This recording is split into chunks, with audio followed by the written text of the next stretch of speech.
कृषि दर्शन।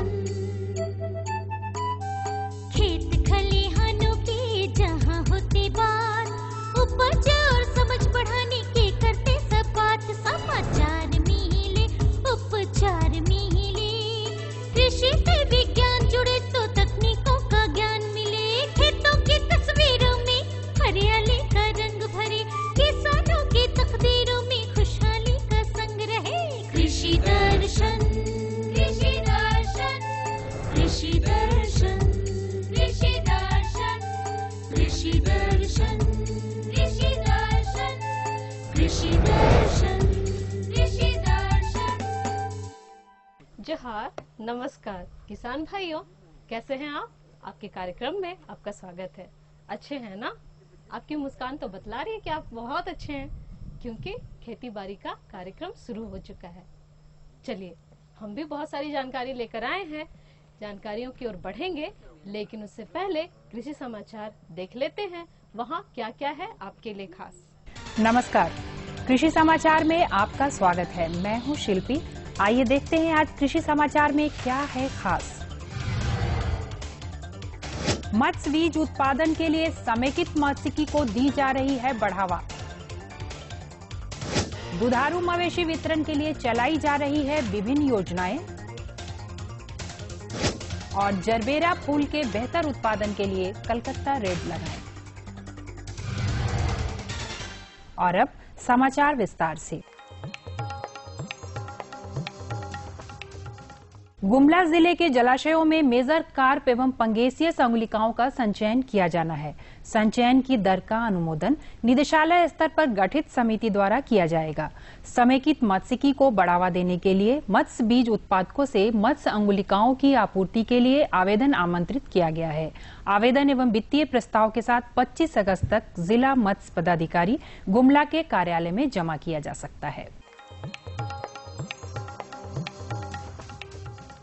गुमला जिले में राष्ट्रीय कृषि विकास योजना अंतर्गत वर्ष 2016-17 में बैंक ऋण सह सहकारी अनुदान पर 2 चरणों में कार्यान्वित किए जाने वाले दुधारू मवेशी वितरण के लिए विभिन्न योजनाओं में ग्रामीण क्षेत्र के पशुपालकों से आवेदन पत्र आमंत्रित किया गया है। योजना का क्रियान्वयन शहरी क्षेत्र, नगर पंचायत, नगर पार्षद, सीमा से बाहर के ग्रामीण क्षेत्रों में किया जाएगा। इस योजना के लिए जिला गव्य विकास कार्यालय गुमला से 15 अगस्त तक आवेदन प्राप्त किया जा सकता है। पूर्ण भरे हुए आवेदन पर अंचलाधिकारी एवं ग्राम पंचायत के मुखिया से अनुशंसा करवाकर जिला गव्य विकास कार्यालय गुमला में 20 अगस्त तक जमा करना अनिवार्य है। राज्य के जो किसान अभी तक दलहनी फसल अरहर की बुआई नहीं कर पाए हैं, वो एक सावधानी के साथ अरहर लगा सकते हैं। सावधानी ये बरतें कि खेत में मेड़ बनाकर ही बीज बोएं। इसमें कतार से कतार और पौधों के बीच अनुशंसित दूरी रखें।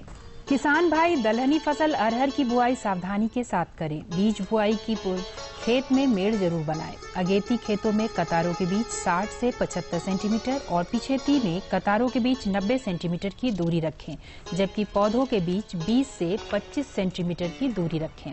किसान भाइयों, अगर अभी तक आप अरहर नहीं लगाए हैं तो पहला सावधानी तो है कि आप मेड़ बना करके मेड़ के ऊपर उसको लगावें और लाइन से लाइन की दूरी में समुचित, जैसे कि हम अगेती की बात कर रहे हैं तो 60 से 75 सेंटीमीटर लाइन की दूरी रखेंगे और जब पछेती की बात कर रहे हैं तो 90 सेंटीमीटर लाइन से लाइन की दूरी और पौधों से पौधों की दूरी 20 से 25 सेंटीमीटर है। जरबेरा फूल की खेती के लिए 83,500 पौधे प्रति हेक्टेयर की दर से लगाएं। कतार से कतार की दूरी 40 सेंटीमीटर और पौध से पौध की दूरी 30 सेंटीमीटर रखें। बेहतर उत्पादन के लिए व्यावसायिक किस्में कलकत्ता रेड, कलकत्ता पिंक, कलिम्पांग एल्ले लगाएं। जरबेरा फूल की खेती के लिए जीवांश युक्त अच्छे निकास वाली दोमट से लेकर बलुई दोमट मिट्टी जिसका पीएच 7 के आसपास हो उपयुक्त है। पौध लगाने से पूर्व पौधों को कई भाग को काटकर उन्हें 30 मिनट तक कार्बेंडाजिम के घोल में डुबोकर लगाएं। किसान भाई छोटी एवं कम गहरी जड़ों वाली खरपतवारों को समय पर निकालने के लिए ग्रबर नामक कृषि यंत्र का प्रयोग कर सकते हैं। इसकी कार्यक्षमता 15 से 18 डेसिबल प्रतिदिन है। आज की विशेष जानकारी है समेकित कीट प्रबंधन के तहत मिर्च फसल में कीट नियंत्रण के रोकथाम के बारे में। समेकित कीट प्रबंधन के तहत मिर्च फसल में कीट नियंत्रण के कई ऐसे उपाय हैं जो एक रासायनिक कीटनाशी से ज्यादा कारगर और ज्यादा फायदेमंद भी हैं। इन्हीं में से एक सरल उपाय ये है कि मिर्च फसल को हॉपर्स और सफेद मक्खी कीटों से बचाने के लिए खेत में प्रति एकड़ की दर से एक डेल्टा चिपचिपा ट्रैप लगाएं। ये कीट इससे चिपककर मर जाएंगे। और अब एक नजर राज्य के 5 प्रमुख शहरों के मौसम के मिजाज पर।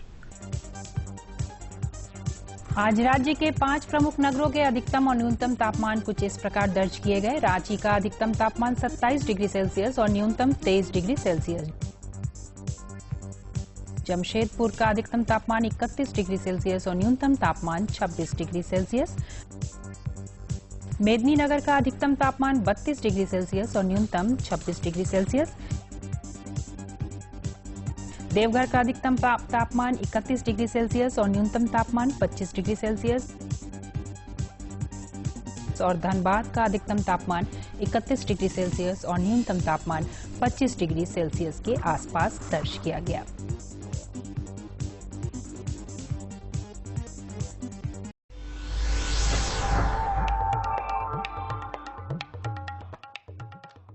और अब मंडी भाव में आइए नजर डालते हैं अनाजों के भाव पर।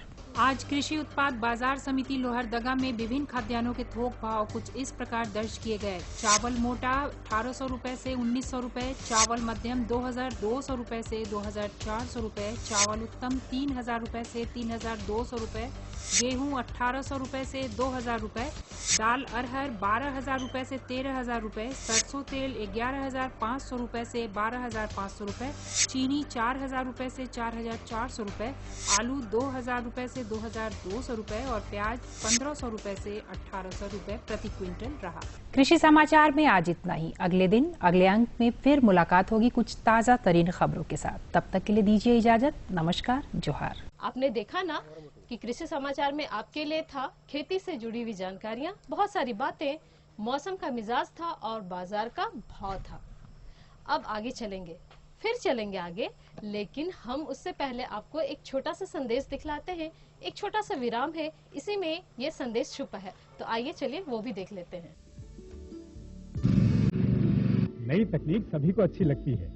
मैंने भी अपने खेत की तैयारी, बुआई, जुताई, गहाई वगैरह के लिए छोटी मशीनें अपनी जरूरत के हिसाब से खरीदी। मैंने अपने खेतों में मशीन का प्रयोग किया तो काम जल्दी और आसान हो गया। खेती में मशीनों के इस्तेमाल के बाद मुझे मिली भरपूर पैदावार और ज्यादा मुनाफा। छोटी मशीनें तो हमारी अपनी अपनी हैं, लेकिन बड़ी मशीनें हमने समूह बनाकर खरीदी। किसान भाइयों और बहनों, आप भी उन्नत मशीनों और उपकरणों की खरीद पर वित्तीय सहायता का लाभ उठाएं, अपनी आमदनी बढ़ाएं और खुशहाली पाएं।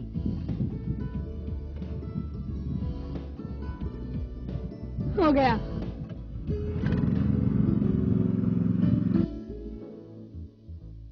मैंने सोच लिया है, मैं तुझे कृषि का इंजीनियर ही बनाऊंगा। नई मशीनें, नए उपकरण आए आपके द्वार, ले लो इनसे अब खूब खुशी और पैदावार। किसान भाई, आजकल के जो किसान हैं, वो सिर्फ खेती बाड़ी नहीं करते हैं, बहुत सारे व्यवसायों से जुड़े हुए हैं। इसी में एक व्यवसाय आता है अनुषंगी व्यवसाय। इसके अंतर्गत हम सीखते हैं मधुमक्खी पालन के बारे में। हमारे किसान हैं राधाकांत गिरी जी, जो आपको बतलाएंगे कि मधुमक्खी पालन व्यवसाय ने कैसे उनके जीवन को बदल दिया। ये गांव है बुढ़मू में, ये किसान हमें मिलेंगे, ये हमें जानकारी देंगे। मधुमक्खी कीट वर्ग की प्राणी है। ये अपने छत्ते में संघ बनाकर रहती है। प्रत्येक संघ में एक रानी, कुछ नर तथा शेष श्रमिक होते हैं। ये मधुमक्खियां फूलों के रस को शहद में परिवर्तित कर देती हैं। यह शहद मनुष्य के लिए अत्यंत पौष्टिक आहार होता है। मधुपालक इस शहद को इकट्ठा कर इसका व्यवसाय करते हैं तथा इससे आमदनी प्राप्त करते हैं। एक वक्त था जब लोग मधु प्राप्त करने के लिए जंगलों में घूमा करते थे, परंतु बदलते वक्त के साथ लोग अब मधुमक्खी पालन लकड़ी के बनाए गए बक्से में करते हैं। मधुमक्खी पालन के कई फायदे हैं। इससे एक ओर तो हमें परागकण तथा मधु की प्राप्ति होती है, वहीं दूसरी ओर इससे फसलों में भी 25 से 30% तक की वृद्धि हो जाती है। हमारे देश में मधुमक्खी पालन व्यापक रूप ले चुका है। बिहार, तमिलनाडु, केरल, मध्य प्रदेश के अलावा झारखंड में भी मधुमक्खी पालन सफलतापूर्वक किया जा रहा है। क्योंकि यहाँ की फसलें, जलवायु और पेड़ पौधे मधुमक्खियों के लिए अनुकूल होते हैं। मधुमक्खी पालन से जुड़कर कई किसानों ने सफलता प्राप्त की है। कुछ ऐसे ही किसानों में से एक हैं झारखंड राज्य के रांची जिले के राधाकांत गिरी, जिन्होंने मधुमक्खी पालन से सफलता की नई इबारत लिखी है। मधुमक्खी पालन के व्यवसाय को इन्होंने आज से 20 साल पहले शुरू की थी। रांची स्थित रामकृष्ण मिशन के सहयोग से इसके लिए इन्हें 2 बक्से प्राप्त हुए थे।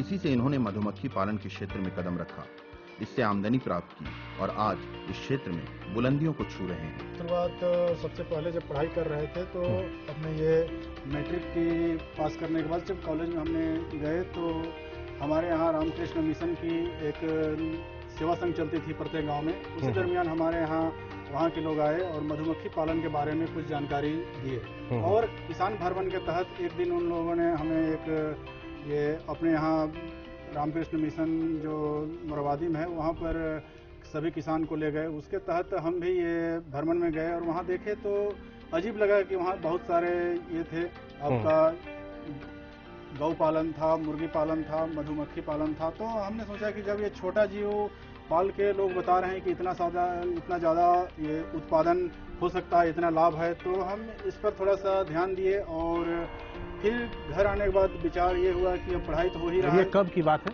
ये 1996 की बात है। 96 की। आज 20 साल हो गए। आज 20 साल हो रहे हैं। तो उस समय उसके बाद घर में विचार करने के बाद हम वहाँ पर फिर जो भी उसके नियम हैं उसके तहत हमने प्रशिक्षण प्राप्त किया मधुमक्खी पालन पर। और उस समय उनका जो भी स्कीम रहा होगा सरकार का या अपने से, उन्होंने 2 बक्सा हमें अनुदान पर शुरुआत में स्टार्टिंग दिव्यांग के तरफ से मिला। उसके बाद जब हम करने लगे तो कुछ जानकारी भी बढ़ा और लोगों से संपर्क किए। इस दरमियान बढ़ते बढ़ते हमारे पास बक्से करीब 1 साल के अंदर में ये 15-20 हो गए। उसके बाद उत्पादन भी होने लगा, थोड़ा सा उत्पादन भी बढ़ा। उसके बाद जब हम उसको बेचना शुरू किए तो शुरुआत में तो गांव घर से ही अपना बिक जाता था। जब उत्पादन बढ़ा तो हम दिव्यांग में ही उसको देना शुरू किया और आज भी दे रहे हैं। और इससे हमें पैसा मोटा मात्रा में, माने ज्यादा मात्रा में आने लगा, तो लगा कि नहीं, ये व्यवसाय हम कर सकते हैं। जब वो मधुमक्खी पालन के क्षेत्र में नहीं आए थे तब उनके यहाँ पारंपरिक खेती होती थी, जिससे गुजारा मुश्किल से होता था। मधुमक्खी पालन में आने के बाद जब उनकी आमदनी में वृद्धि होने लगी तो उन्होंने अपने बच्चों को अच्छी शिक्षा देने की व्यवस्था की। तो मैं हमारे यहाँ जो देहाती परंपरा के अनुसार जो खेती होता था वो बहुत कम जमीन था और किसी तरह साल भर का गुजारा हो जाता था और उतना अच्छा से नहीं कर पाते थे। हम लोग चूँकि पढ़ाई किए थे, अपना जो यहाँ के देहात का क्षेत्र का स्कूल है उसमें किसी तरह का कोई उच्च शिक्षा नहीं कर पाए और ये हम लोग कॉलेज किसी तरह पहुँचे थे। लेकिन जब हम लोग ये मधुमक्खी पालन यहाँ रामकृष्ण मिशन से जुड़े और इस व्यवसाय को अपनाने के बाद जब हमें साल में 1-2 लाख रुपया आना शुरू हो गया, तब थोड़ा सा ये लगा कि हम लोग तो जैसे भी पढ़ाई किए कोई बात नहीं, लेकिन आने वाले जो हमारे बच्चे हैं उनको कम से कम शिक्षा के क्षेत्र में अच्छा ये शिक्षा ये दिया जाए, मिल सके। इसके लिए हम लोग ये अपने नज़दीकी शहर रांची में ये अच्छे स्कूल में बच्चे को पढ़ा रहे हैं और उनको शिक्षा की ओर मार्गदर्शन कर रहे हैं। अपने बच्चों को अच्छी शिक्षा देने वाले राधाकांत ने खुद ग्रेजुएशन के बाद पढ़ाई छोड़ दी तथा स्वावलंबी बनने के लिए मधुमक्खी पालन से जुड़ गए। ग्रेजुएशन करने के बाद हम शिक्षा छोड़ दिए क्योंकि वहाँ पर ये बताया गया था कि स्वामी जी का ये कहना था कि आप नौकर किसी का मत बनो, खुद अपने आप में मालिक रहो और ये काम करो ताकि आगे बढ़ सकते हो। और जो हमारी परिस्थिति है उनका ये मतलब ये कहना था कि हमारे पास जितना लोगों बेरोजगार लोग हैं उनको सरकार नौकरी नहीं दे सकती है और ये आप अपने अगर कुछ रोजगार करते हैं तो उसमें आप कई लोगों को रोजगार इसमें दे सकते हैं और उनका जीवन यापन को भी आप अपने के तरह दूसरे का भी सुधार सकते हैं। जब इन्होंने मधुमक्खी पालन की बात सोची तो उस समय इन्हें कई लोगों की आलोचनाओं का सामना करना पड़ा। लोग इसे निम्न दृष्टि से देखते थे, लेकिन राधाकांत ने सबका सामना किया और इस व्यवसाय को अपनाया। बहुत सारे लोगों का तो कहना था कि ये छोटा जीव जो ये मधुमक्खी है इससे क्या होगा, इस तरह का जो जानकारी तुम्हें वहाँ मिल रहा है तो इससे कि कुछ नहीं हो सकता है, ये अफवाह है, इस तरह का है। लोग बहुत तरह से माने नीचे दृष्टि से इसको देखते थे, लेकिन वहाँ जो बताया गया और जो ये करने के बाद पता लगा, ये एहसास हुआ कि नहीं, इससे भी बहुत कुछ हासिल किया जा सकता है। जीव तो छोटा है लेकिन इसके माने गुण बहुत मीठे मीठे और अनेक तरह के हैं, तो इससे काफ़ी ये हुआ और हम सबका सामना करते हुए ये इसको चुने और आज इस पर इतने जो 20 साल लगभग हो गया इस पर काम कर रहे हैं। मधुमक्खी पालन में कुछ बातों का ध्यान देना अति आवश्यक होता है, तभी मधुपालक इससे अच्छा उत्पादन ले पाएंगे। मौसम के हिसाब से मधुमक्खी की देखभाल बहुत जरूरी होती है, अतः ठंड के मौसम में मधुपेटी को खुले आसमान के नीचे रखना चाहिए ताकि सुबह से शाम तक उसमें धूप पड़ सके।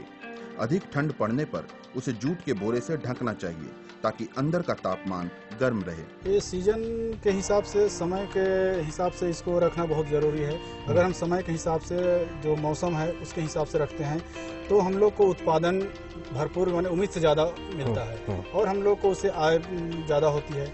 तो समय के हिसाब से अगर हम देखा जाए तो हम लोग ये बरसात के बाद अक्टूबर से लेके ये आपका फरवरी तक ये हमारे झारखंड प्रदेश में ठंडा का मौसम रहता है। तो इस ठंडे के मौसम में हम लोग मधुमक्खी का जो पेटी है उसको ये कोशिश करते हैं कि खुले साफ जगह पे और खुले आसमान में रखें ताकि सुबह से शाम तक उसमें धूप पड़े, और अगर ज़्यादा ठंडा पड़ने लगे तो हम लोग जूट का बोरा ऊपर से ढक दें और ये उसमें रखें ताकि कि उसका जो टेम्परेचर है, बक्से का अंदर का टेम्परेचर 30 डिग्री से 32 डिग्री के आसपास ये होता है।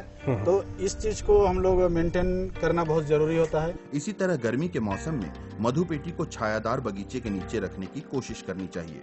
तापमान के बढ़ने पर जूट के बोरे को पानी में भिगोकर उसे अच्छी तरह से निचोड़कर मधुपेटी के ऊपर रख देना चाहिए। इससे मधुमक्खी को ठंडक मिलती है। किसान भाई देख रहे होंगे, उनको ये सलाह देंगे कि जैसे ही हमारा ये मार्च के बाद अप्रैल से हमारा गर्मी शुरू हो जाता है तो उस हिसाब से हम ये 45 डिग्री है चाहे जो भी तापमान बढ़ जाता है, सबसे पहले हम जो छायादार ये फल बाग या बगीचे हैं उसमें इसको छायादार प्राकृतिक जो छाया है उसमें कोशिश करेंगे पहला। तो यहाँ पर आप देख रहे हैं पूरा बड़े बड़े पेड़ है, उसके नीचे ये छाया में हम ये पेटी रखे हुए हैं। तो ये एक तो पहला हो गया। अगर इससे भी हमारा टेम्परेचर बढ़ रहा है तो हम ये करेंगे कि जो हमारा जूट का बोरा है उसको हम सुबह में 9 बजे के बाद उसको पानी में भिंगा दें, पानी उसका पूरा बाहर में गिर जाए, खाली उसमें नमी रहे और ऊपर से उसको ढक दें ताकि वो हमारा 3-4 घंटा ये ठंडा पूरा ये बक्सा को बना के रखे। बरसात में मधुमक्खी को विशेष ध्यान देने की जरूरत होती है। इस मौसम में भी मधुपेटी को छायादार जगह में रखने की जरूरत होती है।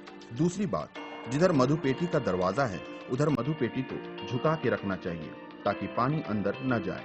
कि बरसात ही एक ऐसा समय है जिसमें कि जो भी किसान भाई मधुमक्खी पाल रहे हैं वो अगर बरसात में अपने मधुमक्खी को सुरक्षित बचा लिए जुलाई से लेके सितंबर तक, तो वो एकदम सक्सेस पालक हो गए, वो सफल किसान हो गए। इसमें मुख्य रूप से बरसात में तापमान, बारिश तो रोज पड़ रही है लेकिन तापमान, आर्द्रता बढ़ जाती है, ह्यूमिडिटी बढ़ जाती है। तो इससे हम लोग को कोशिश करना चाहिए जिस तरह हम लोग गर्मी में छायादार में रखें उसी तरह आपको सितंबर अक्टूबर तक छायादार में ही कोशिश करना चाहिए कि रखें। उसके अलावा बरसात में दूसरी चीज़ है कि हम लोग बक्सा में जब बारिश होती है तो हम लोग को बक्सा का अगला भाग जिधर हम लोग का दरवाजा है उसको थोड़ा सा झुका के रखेंगे आगे तरफ, जिससे कि बारिश होगी तो उसका पानी तुरंत नीचे चला जाए। हालांकि सब आप देख रहे हैं कि थोड़ा सा झुका हुआ है, आगे तरफ पानी आए तो तुरंत वो नीचे चला जाए। इन सब के अलावा बरसात में मधुमक्खियों के शत्रु ज्यादा होते हैं, तो इसके लिए समय समय पर दवा का छिड़काव करना चाहिए। जो भी मधुमक्खी के दुश्मन, हर जीव का ये शत्रु होते हैं,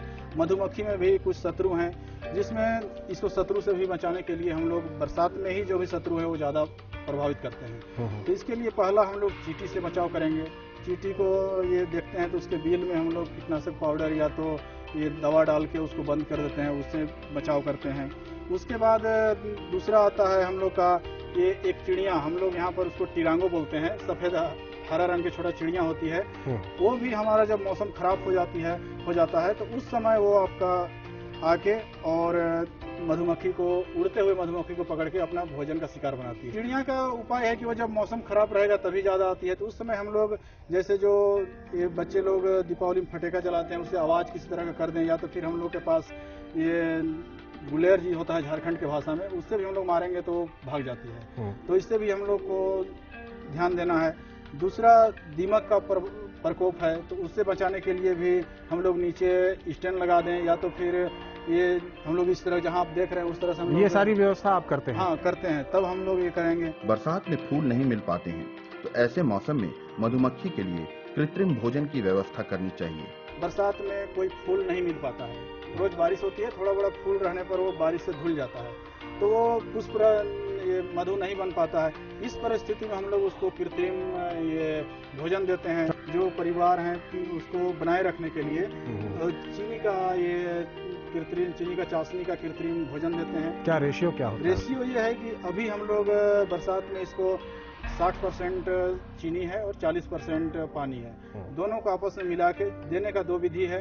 एक तो हम लोग चीनी और पानी को मिला के हाथ से ही पूरा उसको ये कर दें, मिला दें, उसके बाद यहाँ पर ये एक फीडर होता है खाना देने के लिए, वो है, या तो फिर गिलास है, जिस तरह की सुविधा अभी हो। जैसे हम एक अंदर में देख रहे हैं, अभी हम लोग ये इस तरह का गिलास में ये भोजन दे रहे हैं, और एक फीडर भी आता है, उसमें भी हम लोग भोजन देते हैं। तो इस तरह का ये जो भोजन देने का मात्रा है, हम लोग प्रत्येक माने मधुमक्खी के अनुपात में उसको भोजन देना पड़ता है। राधाकांत गिरी ने मधुमक्खी पालन में खुद तो मेहनत की ही है, साथ ही साथ उन्हें कई सरकारी विभागों का सहयोग भी मिला, जिसकी वजह से वो मधुमक्खी पालन में एक मुकाम बना पाए। उन्हें खादी कमीशन के माध्यम से लोन प्राप्त हुआ। रामकृष्ण मिशन के मार्गदर्शन पर विवेकानंद मधु उत्पादक स्वावलंबी सहकारिता समिति का गठन हुआ और उसका सहयोग भी इन्हें प्राप्त हुआ, तथा राष्ट्रीय बागवानी मिशन के द्वारा 40% अनुदान पर मधुपेटी प्राप्त हुआ। सबसे पहले हम जब इसमें आगे बढ़े काम करते हुए, हमारे पास जानकारी पूरा हो गया, तो हम ये खादी कमीशन के माध्यम से उसमें मधुमक्खी पालन के लिए लोन का व्यवस्था है और आज भी है। उसके माध्यम से हमने लोन लिया, जो कि कुछ अनुदान भी था उसमें, और इसी क्रम में उससे भी हमको मदद मिला, और हम आज हमारे पास 300 बक्से हैं और प्रत्येक साल ये बढ़ा रहे हैं इसमें। राधाकांत गिरी ने एकता की शक्ति को पहचाना और रामकृष्ण मिशन के सहयोग से अन्य किसानों के साथ मिलकर